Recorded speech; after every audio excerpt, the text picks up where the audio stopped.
consistent with universities' anti-discrimination policy. And I referred that to IDEA, which is the same, university office that I referred this case to. And Batson actually just said, I'm never going to teach at Georgetown again. So that's how that was. This was. I think just to go to your larger point, since we're a private institution, the First Amendment doesn't apply to us.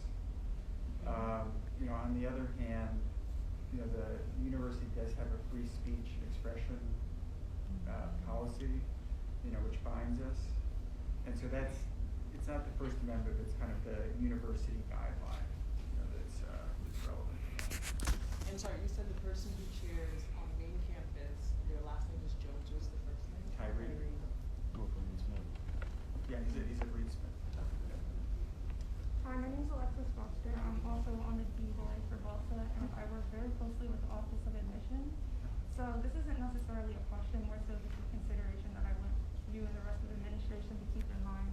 But BLSA has had numerous prospective students reaching out to us in these past few days, saying that they're concerned about coming to the school. They don't want to come to a school where there are professors that are outwardly making tweets and statements that are racist.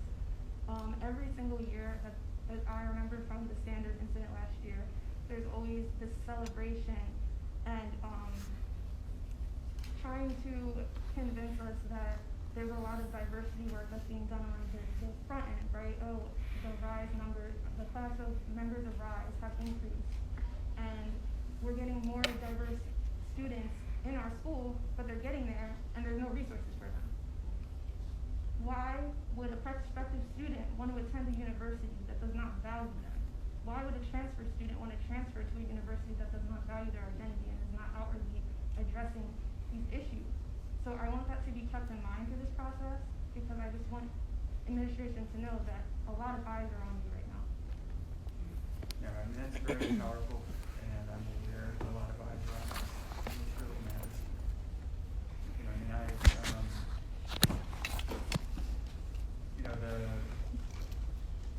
This is my 12th year, and one of the things that I really focused on is trying to make this a diverse and inclusive school.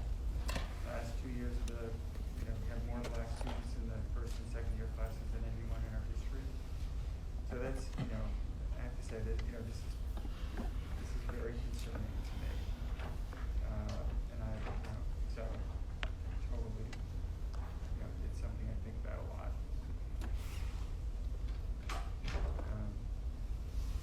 Hi. I want to go back to the beginning with the center of why it was created. What do you all think is the value of it? What value has it added in the past few years that it's been here? Because so far it seems like it's done more harm than good. So I really want you to give me not the argument, but why should it still exist? Because I think that you can do as much diversity training as you want to with different professors or different staff, but I feel like that center has a certain ideology that surpasses that. And so I really want you to defend why we really need it, beyond free speech and beyond diversity of opinion. I really want to think critically of why we still need it. Yeah. I mean, it is. So we have a lot of centers, and I think it's a. I mean, for me, I think it's an important part of the school that they bring to education and service. Can you give us some specifics? I'm sorry to cut you off. Specifics of what concretely, what value has it added? So that's what I was good. Okay, sorry. So this center, it's Professor Barnett's center. He started it, and what he's an originalist. So believes that the interpretation of the Constitution should be based on letter 1917-87. And that's the focus of the center, and those are the programs that they have. I think one of the points that was raised earlier is drawing a line between conservatism and racist. And I think, you know, the point of the center for me, you know, is, you know, they have people talk about originalism and whether it makes sense and what it involves. So that's the core. That's why the center was established. You know, so, you know, and I think that, you know, again, you know, the purpose of the center is different from, you know, for me, it's separate from the suite, which again, you know, is appalling. But that's the core idea of what the center is about. Okay. Your last comment that the tweet is separate from the purpose of the center, I don't know if Shapiro remains that can be true. That if Shapiro is there, those ideas, his rhetoric, will be the center. And I think that anyone who comes after that will like follow and will attract to it for those reasons. So I'm not sure that those two things can be divorced. And from this, like according to Shapiro's tweet, there will always be an asterisk next to the center, next to his name, if he remains here. And then my follow-up comment to all of that is more so curious to know about the funding of the center, and if that comes from tuition money, if those are donations, who are those donations from, and if that can be adjusted if worst case scenario, the investigation like allows Shapiro to remain. Like what sorts of avenues do we have to sort of say, like, me as a student, I don't want my money to go to him because he's racist, you know? So first of all, I totally get your first point. And you know, I'll be reflecting on it, but I think it's very powerful. You know, basically, you know, in general, our centers are outside funded. So, you know, this is outside funded. But that, you know, that's the norm. The climate center is outside funded. O'Neill public health programs outside funded. So it's similar to others, and it's not tuition dollars that support it. Can you turn us to ask a quick question? In your experience, are administrative leads always paid? You know, when I ask council, does he have to be paid? They said yes. So I don't know of any case.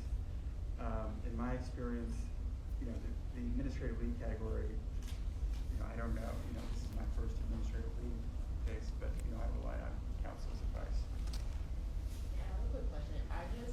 So in the midst of this, I had to email my professor and say, like, I'm not in class because I am here, and I think many of us will have to do that. So I have two questions. One being, can we get a commitment from you all that you all will notify our professors that we were here, and you all will take some of the onus off of us to, like, explain why we're missing class, ask for excuse absences, things like that. Advocate for ourselves having to do this, because I do think certain professors get it and certain professors don't. And I don't feel like going to class right now and getting into it with my professor to try to tell him, like, I'm not here because I had to advocate on my behalf and the behalf of others. So I just would like to get a commitment from you all to take some of the onus off of us to really speak to our classmates and speak to our professors and update them on what we've been doing, because that's just another layer of a burden that we have to carry, and I don't think that's fair. So that maybe that's a part of the reparations I talked about earlier, but just taking it off of us to do the work that the offices should be doing. And then my second question is, like, we talked about a lot of things that we can do in the future, but I remember last year, one thing that happened with Sellers, I had some of my classmates coming to me crying as they were getting ready to prepare for their oral arguments. And I know there are probably some students here who feel extremely overwhelmed, who feel extremely tired, who probably want to cry. And they're coming to, whether it's Igor or other members of BLSA, to express those feelings. And we are not trained, I am not trained in, like, how to, I'm not always the most nurturing person, but, like, I'm not trained in how to, you know, help, you know, do that when I want to cry myself. So where can we go on campus? Where can we tell our students to go for support? Is there an office they can go to? Is the office of ministry?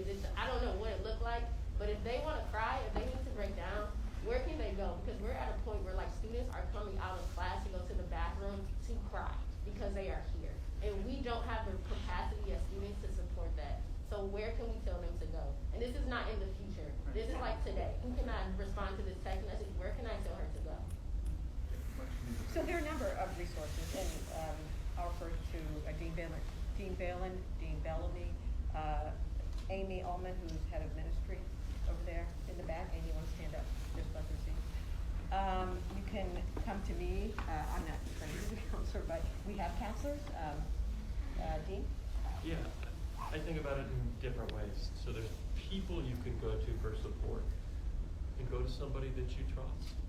And so I welcome any students. Professor Ullman, who runs campus ministry, welcomes any student. Dean Bellamy welcomes any student. I know Dean Foster would be welcome to meet with any student. Just walk in. We're not immediately available. We will try to be available as soon as we possibly can. There's the more formal sorts of support you can reach that are our confidential counseling offices. So that includes CAPS, the Counseling and Psychiatric Service. It also includes both of the online counseling services where you can reach a network of counselors nationwide, and that's all available if just type in counseling in our law school webpage, and that'll come up.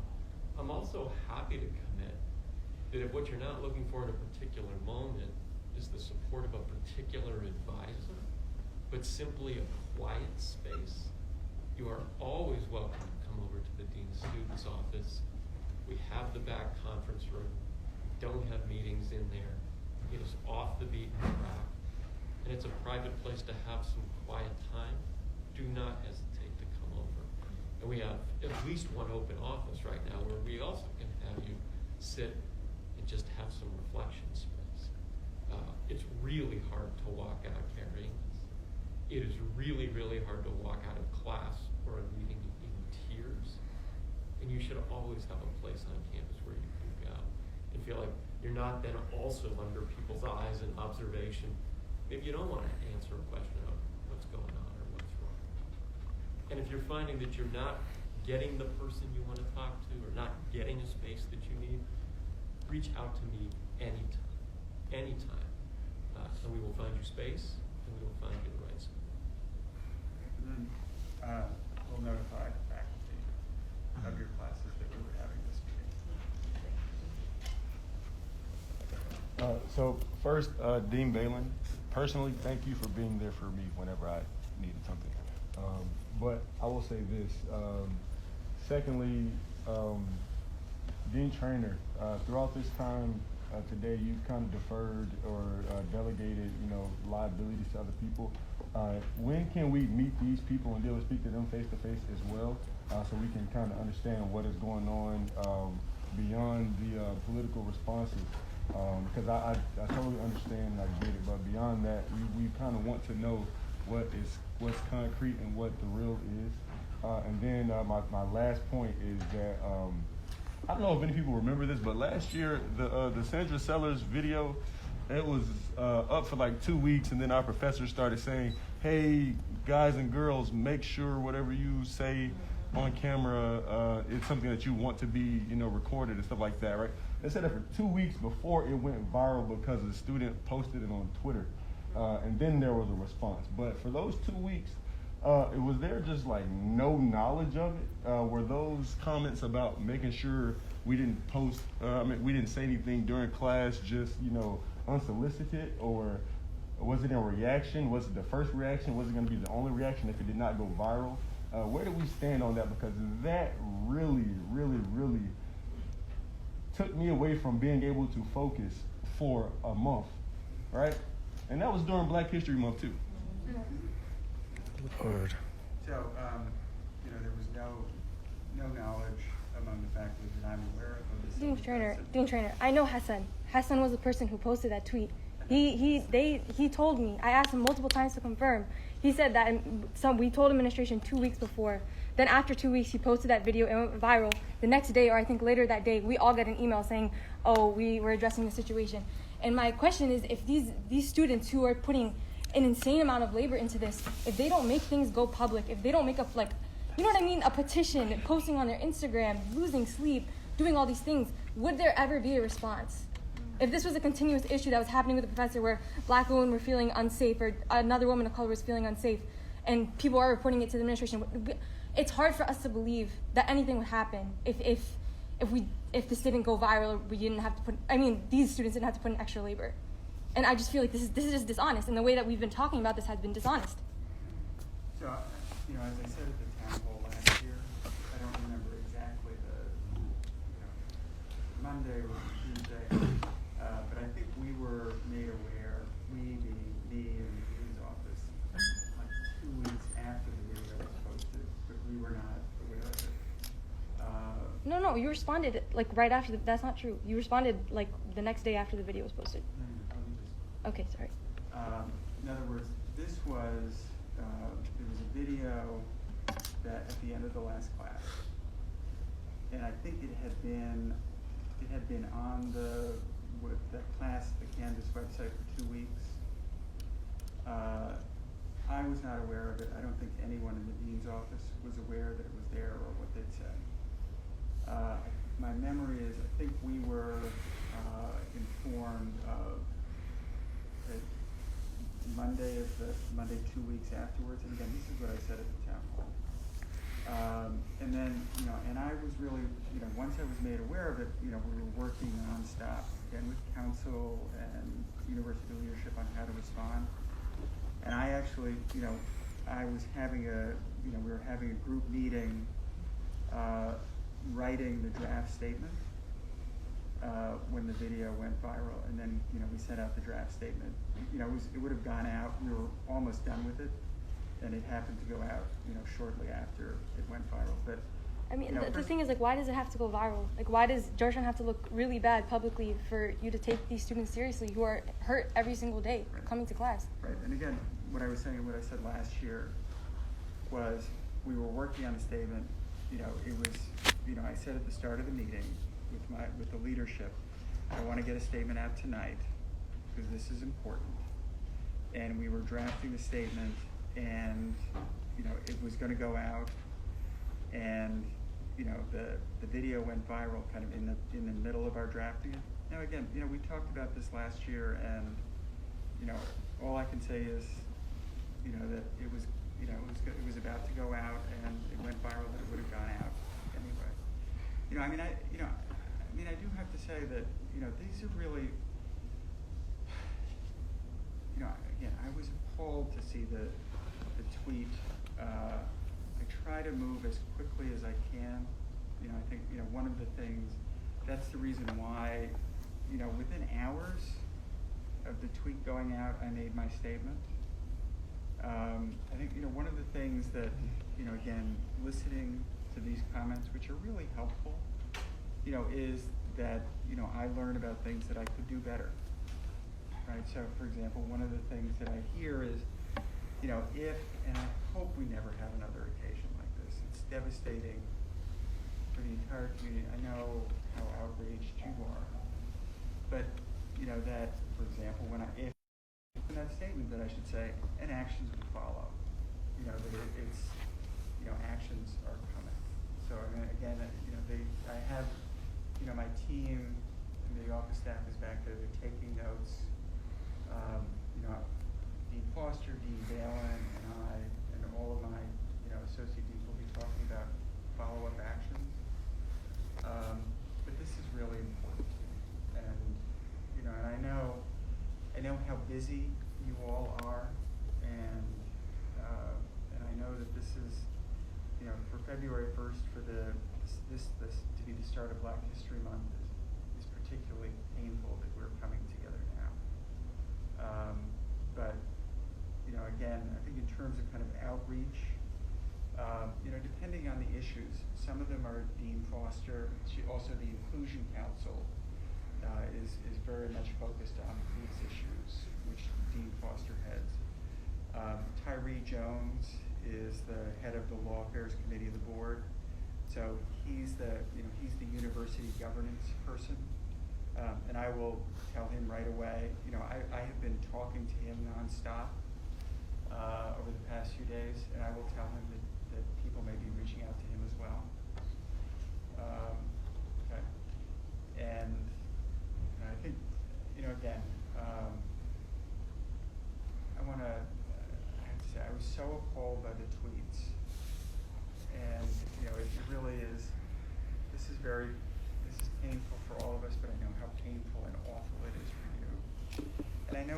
terrible burden it is, you know, the time in which you're getting a legal education. And so, you know, I'm grateful for you taking the time to talk. I'm grateful for your insights. I heard a lot today that I won't just be reflecting on, but that I'll be moving forward with. And, you know, and I will be in dialogue with you about what we're doing. Okay? And I will just say that what I hear today is that you've lost our trust as an institution. And we get that. And we take that. And we take accountability. And we have to take accountability. You know, all of us as, and I'm just going to speak outside of my role as associate dean, as African American faculty, Black women faculty, we get it. We get it, we live it, unfortunately. And so I am dedicated, that's why I accepted this role, to making your lives different, and for people that follow you. And for making this environment where we can all exist without having to be exhausted from this. So, but right now, we gotta rebuild trust with our community. So that's, for me, that's what I'm taking away. And to just say, we're not trying to push away accountability. We take accountability. And I'm open to any suggestions. And to work with each of you. Yeah. Really quickly, I would just like to say, I think the first step, I don't know if Georgetown has already sent out the Happy Black History Month email since it is February 1st, but I would expect that it's something that is coming, especially from the Diversity and Inclusion Office, the DI office. I think for me, something that's important, I said it in my class group meet, is to remind our classmates that are attacking us that they are only here because our ancestors were sold for them to be here. And I think it's a very important fact that, like, it's not talked about explicitly enough because we are still being attacked. So I just would appreciate, in whatever message is going out, that our classmates are explicitly reminded that, like, do not attack the people who were sold for you to have this opportunity. Y'all can say it how y'all want to say it. I would love it if you say it that way. But I do think that that needs to be something that these people are reminded of because they continue to attack us as if it is not on our backs that they are even here. It's not our backs, but our people's backs in general. And in terms of coming back to this reparation things, because like this is great, but we have to do so much work to catch up for all this stuff that we missed. All I'm saying is I don't know if it's a couple dinners or lunches or something, but that would help us because I can't go home for lunch now because I need to study. I have to make up for this class that I lost. So it's little things like that. It doesn't have to be something that takes a year to figure out. It's like we know our Black students or whatever group is hurting, and we're going to give them things today, whether it's snacks, whether it's counseling, whether it's whatever. But a part of that trust is to see an immediate reaction to what we are saying. But food will be great. So, We have food on the way. Oh, good. Okay. Hopefully paid back for by us. No, it's paid for by the Black students. Yeah, we got food on the way. reimbursement. Yeah, we will we will like reimburse you for that. Okay. And, you know, as Dean Foster said, you know, we've lost your trust and we're devoted to working through that. So, thank you. I gotta go to Fed Court too. Larry, would you?